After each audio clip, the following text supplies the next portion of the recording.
everybody, I'm Tara. I'm Chris. From Crooked Row, and today we are going to talk a little more about winter sowing. So, as you know, if you watch the channel, every year we plant in water jugs. And you want to collect water jugs that are opaque or clear. We always do opaque. And you don't want anything that's colored or the sun can't get through it. You can use 2-liter bottles, you can use water bottles. If you use milk jugs, like we're gonna use a couple today, please, ooh, smells like bleach. Bleach them first. Bleach and water, a little bit of bleach, fill it, make sure right here is very, very clean. I have one of those little pipe cleaners that I get up in there and I clean it. It's important because bacteria and germs can hide in here and then they could kill your plant. They could also fertilize the soil, but I don't know how we're looking at this. So clean jugs, and you want to get an X-Acto knife. And I always try to cut, I feel like that's not clear. Do you feel like that's clear in that screen? You mean the... Like the line? All of our... Not really. Yeah. Okay. All of our jugs right here have a line that I kind of use that as my initial guide. You kind of lose the line going across here, and then when you come back to here, it picks up again. So I try to utilize that as my guide. And so you just take the X-Acto knife. Do not cut where your handle is. You need a little piece to connect them. You just cut across. It does not have to be perfect.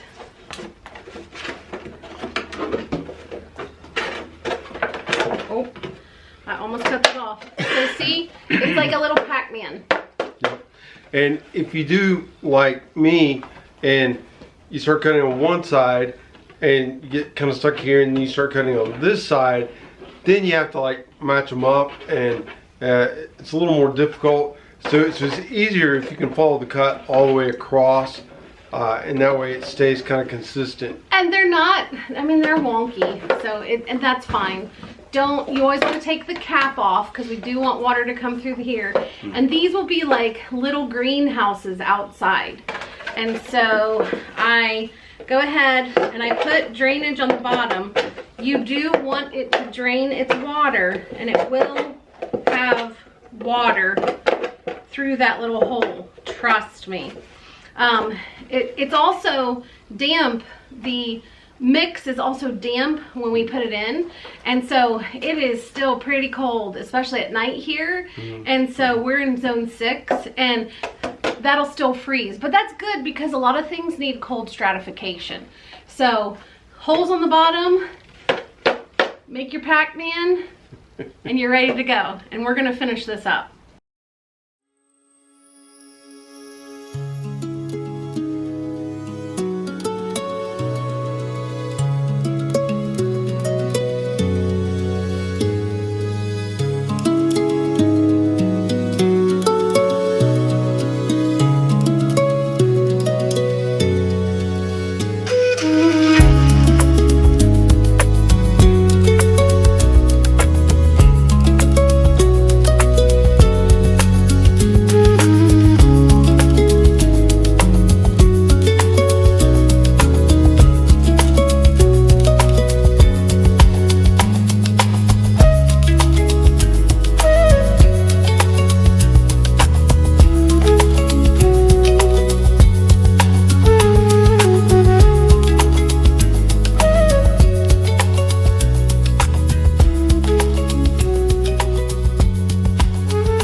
Okay, so now we have all of our containers ready. A couple of these need the caps off. But I have already picked out the seeds that I'm going to do. These are, I think, almost all hollyhock, echinacea, foxglove, and some mullein. So we have mullein that grows wild here on the farm, and they have pretty little yellow flowers that come up on them, and we love those.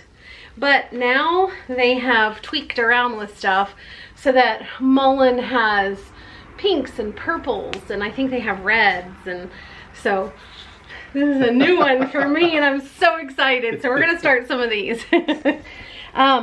I do want to say, I want to remind you that these are like little greenhouses.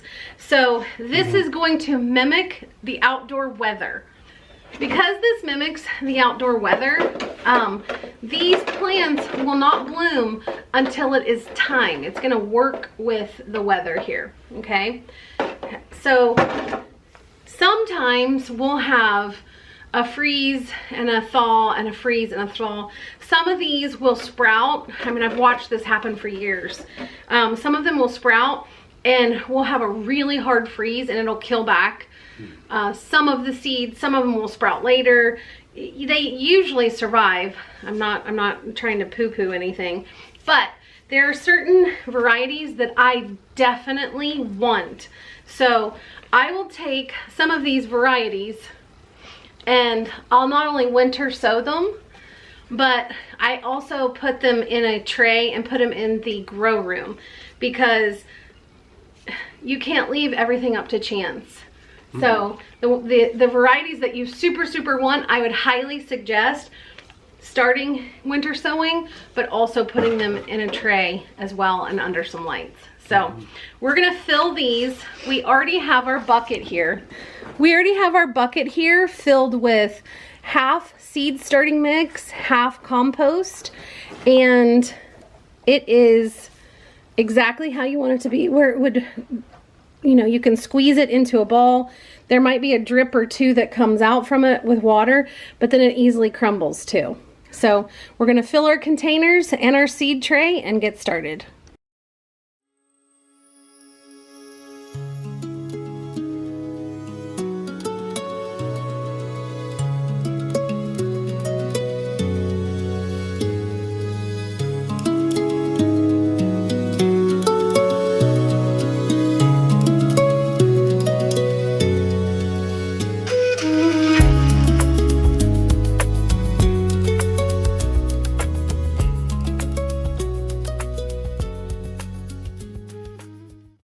Okay, so how I do this, and you can do this any way you want. Some people just throw the seeds on and let it, you know, grow however. Probably a little more like nature does it.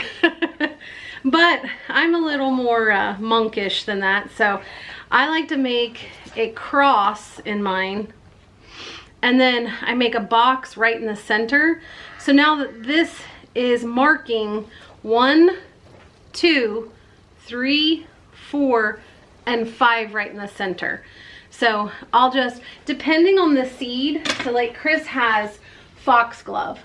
And so foxglove is where you just press it into the surface. So the best thing for him to do, this is my heavy suggestion to Chris, is to go ahead and sprinkle some into his hand, and then in each section, sprinkle a little bit of seed. I don't have any seed in my hand. I was just demonstrating for my husband. Thank you. So Chris gets foxglove. And the most important thing when you start,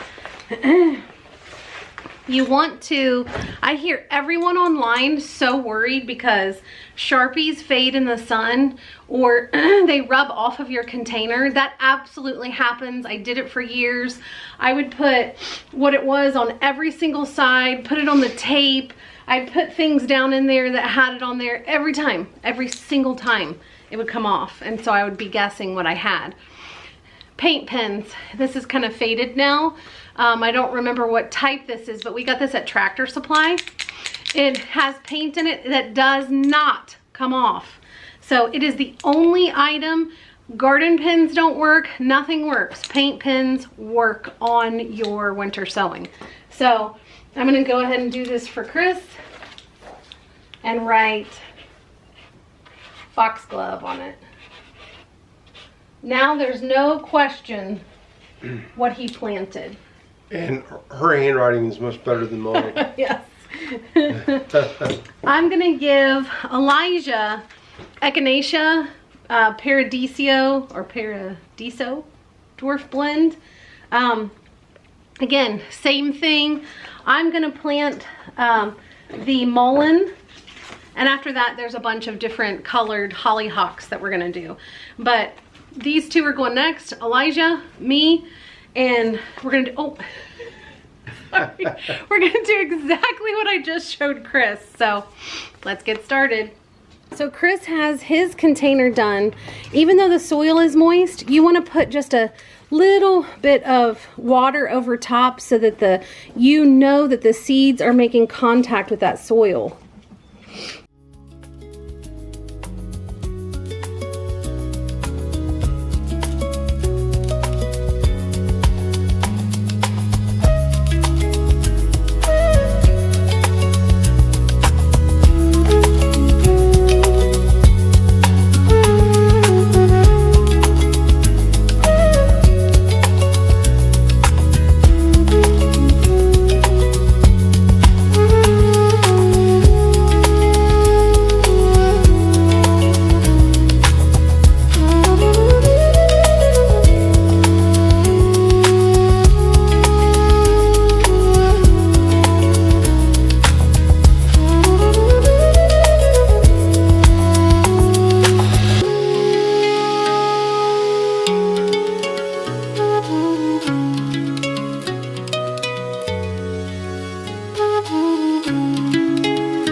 Okay, the next step is to take your duct tape, and this actually is, if you can see that, duck tape.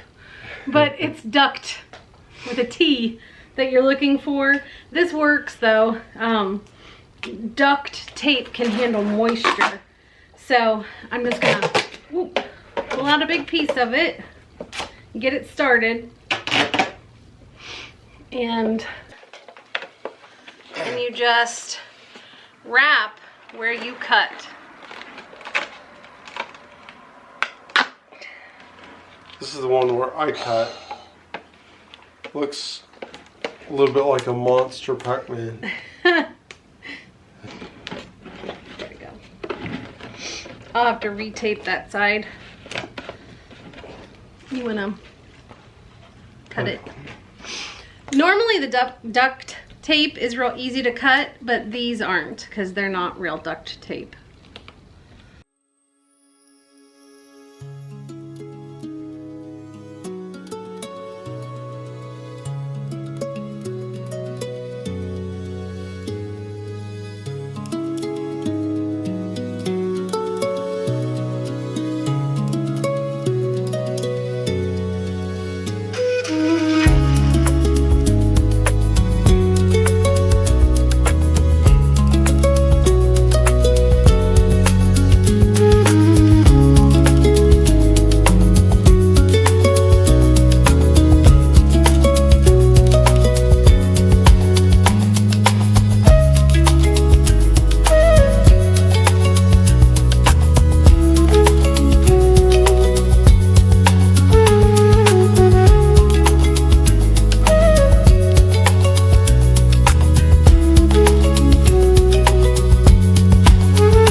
Okay, there you have it. We did our winter sowing.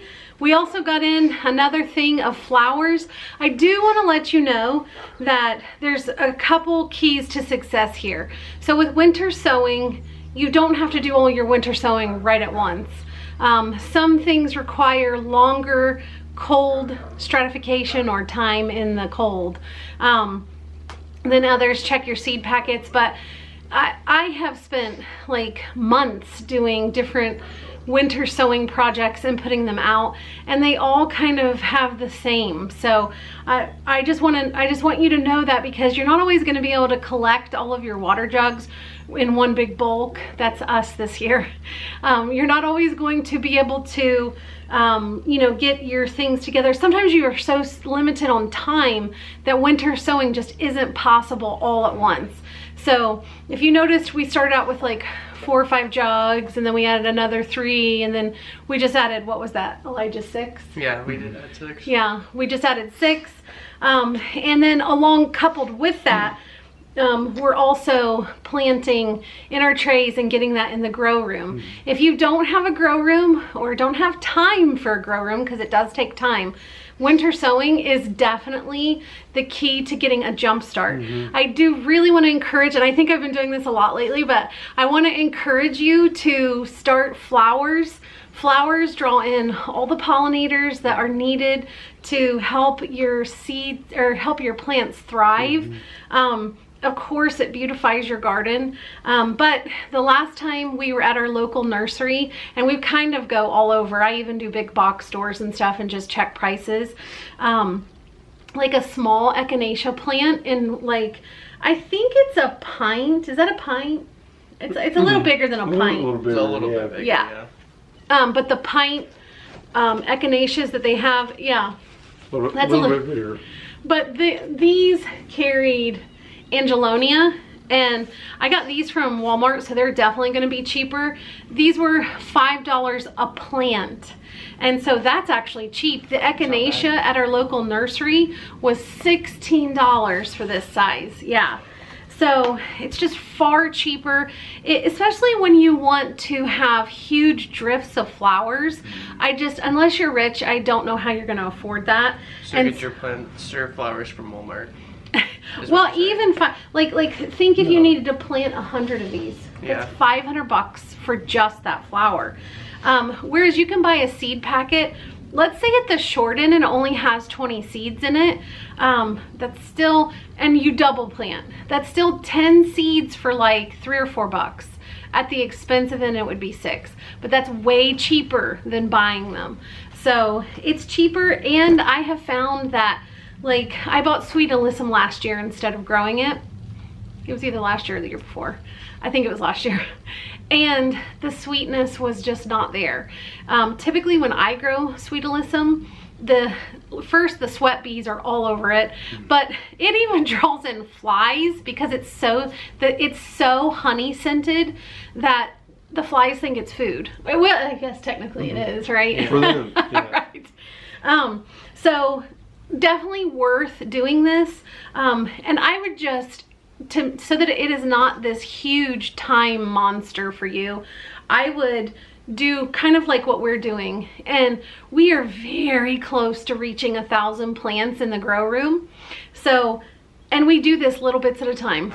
Little bits at a time, because we all have super busy lives too, and we can't constantly be in the grow room and constantly planting. So we do this little bits at a time, and if you do little bits at a time, eventually, I had a boss who said, you eat an elephant 1 bite at a time.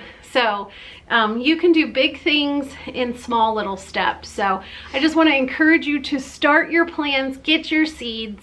It's such a fun project. If you have kids or grandkids, these are fun projects for them to watch and be a part of. Watch these things grow and then produce food for you. So, and them. So teaching them where their food comes from is so great. I also wanted to say one more thing. We had, on our last video, we had someone who challenged us with their sunflowers, that their sunflowers could beat us by 5,000 if we are planting 1,000 in our grow room. So that's sort of a throwdown for us, And so we're challenging you that we will beat your 5,000 when we can start planting in the ground. So That's right. so we know you're out there. Okay, well, we thank you so much for watching. We have so much fun doing these videos. Please ask any questions that you have. We love to answer gardening questions. Like and subscribe. And remember, if we can winter sow and get ready for the season, anybody can. Thanks. Bye.